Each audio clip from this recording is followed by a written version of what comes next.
At 6:45 a.m. on October 4th, NASA performed its first supersonic parachute test in support of its upcoming Mars 2020 mission. 3, 2, 1. The 58-foot-tall sounding rocket launches off the eastern shore of Virginia out of NASA's Wallops Flight Facility.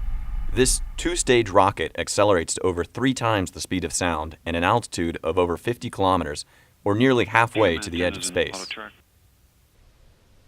Once the second stage has burned out, it separates from the payload and the payload continues to the desired test condition. On board is a new payload designed to test parachutes in a low-density environment and at supersonic conditions analogous to what NASA's Mars 2020 mission, America's next Mars rover, would encounter as it comes through the Martian atmosphere. As the payload dives back into the atmosphere, the roar of the oncoming wind becomes more audible. Onboard computers detect that it has achieved the proper test conditions and subsequently deploy the parachute. 100 pounds of nylon, Technora, and Kevlar are shot out of the back of the vehicle at nearly 100 miles an hour. In slow motion, and video originally shot at 1,000 frames per second, but played back here at 30 frames per second, we see the initial suspension lines deploying out of the pack and taking the parachute backwards, where it will ultimately inflate in nearly half a second.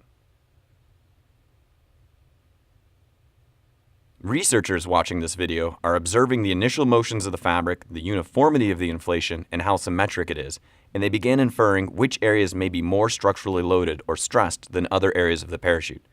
Every frame will be examined closely to look for signs of damage in any of the stitching used to hold the canopy together. At the moment of full inflation, the parachute is going 1.8 times the speed of sound, or nearly 1,300 miles an hour, and generating nearly 35,000 pounds of drag force, drag that would be necessary to help slow a payload down as it was entering the Martian atmosphere. This was the first of several tests in support of NASA's Mars 2020 mission. The data obtained during these tests are critical for better understanding the environment and dynamics of a supersonic parachute inflation at Mars.